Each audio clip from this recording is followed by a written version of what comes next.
नमस्कार, आप देख रहे हैं दिव्य हिमाचल टीवी और मैं हूं आपके साथ पल्लवी शर्मा। स्वागत है आपका हमारे खास कार्यक्रम जाहिर है में। जाहिर है में आपसे बात करेंगे अंतर्राष्ट्रीय, राष्ट्रीय और राज्य की कुछ खबरों पर। साथ ही हमारे दैनिक समाचार पत्र की कुछ खबरों पर भी आपसे चर्चा होगी।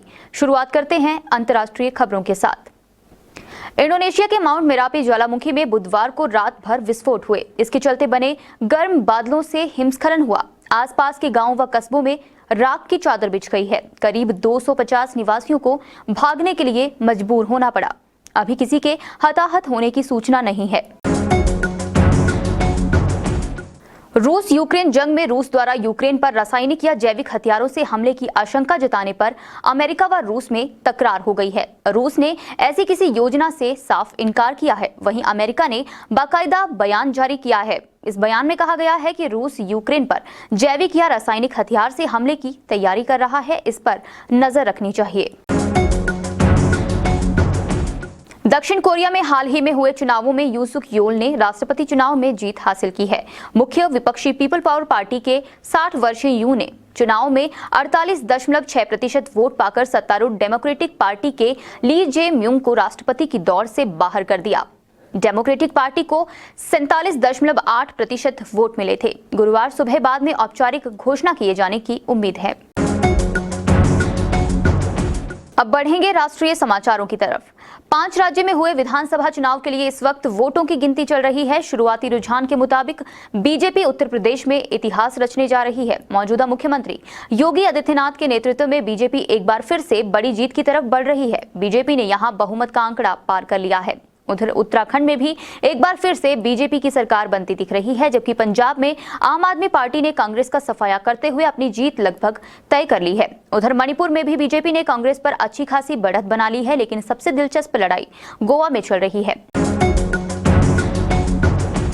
अखिल भारतीय आयुर्विज्ञान संस्थान भारत बायोटेक ने नाक के जरिए दिए जाने वाले कोविड-19 रोधी टीके की बूस्टर खुराक का परीक्षण शुक्रवार से शुरू करना है। एम्स नई दिल्ली में सामुदायिक चिकित्सा केंद्र के प्रोफेसर डॉक्टर संजय राय ने बताया कि बूस्टर खुराक उन लोगों को दी जाएगी जिन्होंने कम से कम 5 महीने पहले कोवैक्सीन या कोविशील्ड की दोनों खुराक ले ली थी, लेकिन टीका लगने की अवधि 7 महीने से पहले की नहीं होनी चाहिए। कोविड-19 के दौरान विश्व भर के शेयर बाजारों में मंदी रही, लेकिन भारतीय बाजार ने पिछले 2 सालों में शानदार मुनाफा दिया है। इससे मल्टीबैगर शेयर की लिस्ट भी काफी लंबी हो गई है। टाटा एल्क्सी ने शेयर ने भी अपने निवेशकों को खूब मुनाफा दिया है और ये मल्टीबैगर स्टॉक बन गया है। पिछले 2 वर्षों में ये शेयर 639 रुपए से 7,045 रुपए तक पहुंच गया है। अब बढ़ेंगे राज्य के समाचारों की तरफ।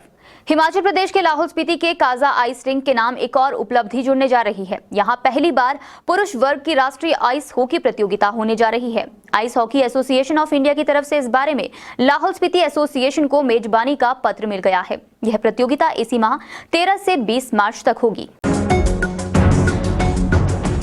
अमेरिकन किस्म की नाशपाती का उत्पादन कर हिमाचल के बागवान मालामाल होंगे। उद्यान विभाग बागवानों से यूएसए से आयात किए गए नाशपाती के पौधे उपलब्ध करवाने जा रहा है। 1 साल पहले ये पौधे आयात किए गए थे। क्वारंटीन अवधि पूरी होने के बाद अगले हफ्ते से इन पौधों की बिक्री शुरू कर दी जाएगी। बॉलीवुड अभिनेता अनिल कपूर शूटिंग के सिलसिले में हिल्स क्वीन शिमला पहुंच गए हैं। यहां पर अभिनेता पर्यटन स्थल कुफरी के एक प्रतिष्ठित होटल में ठहरे हैं। इनके साथ अभिनेता आदित्य राय कपूर और पूर्व मिस इंडिया शोभिता धूलीपाला भी शिमला पहुंची हैं। फिल्म की शूटिंग हिल्स क्वीन की वादियों में होगी। अब नजर डालेंगे अखबार की कुछ खबरों पर। मुख्यमंत्री जयराम ठाकुर ने कहा कि राज्य में 2 लाख से अधिक कर्मचारियों को नया वेतनमान दिया गया है और इसमें से 60% को अब तक नए पे कमीशन के हिसाब से वेतनमान मिल रहा है। प्रदेश में आयुर्वेद डॉक्टरों के 200 पदों को भरा जाएगा। मुख्यमंत्री जयराम ठाकुर ने बजट अभिभाषण पर चर्चा के दौरान आयुर्वेद फार्मासिस्ट के 100 पदों को भी भरने की घोषणा की है। आईएचबीटी में स्थापित किए गए प्रदेश के पहले ट्यूलिप गार्डन के बेहतर परिणाम से प्रोत्साहित संस्थान ने जल्द ही लद्दाख और लाहौल स्पीति में भी ट्यूलिप गार्डन लगाने की तैयारी की है। इन सभी खबरों को आप हमारे समाचार पत्र में विस्तार से पढ़ सकते हैं। अब नजर डालेंगे संपादकीय पृष्ठ पर।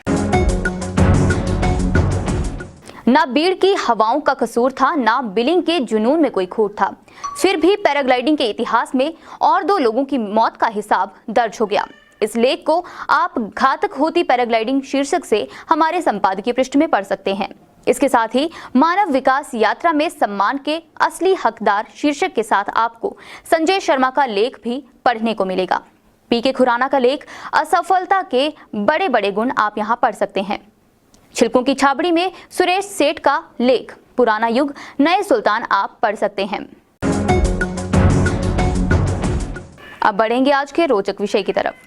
रूस और यूक्रेन के बीच जारी युद्ध को कई दिन हो गए हैं। आप सभी को बता दें कि रूस लगातार यूक्रेन के शहरों पर बमबारी कर रहा है।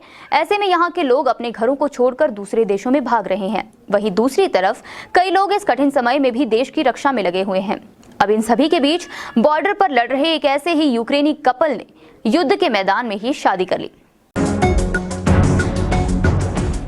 आज के जाहिर है कार्यक्रम में बस इतना ही। बने रहिए दिव्य हिमाचल टीवी के साथ।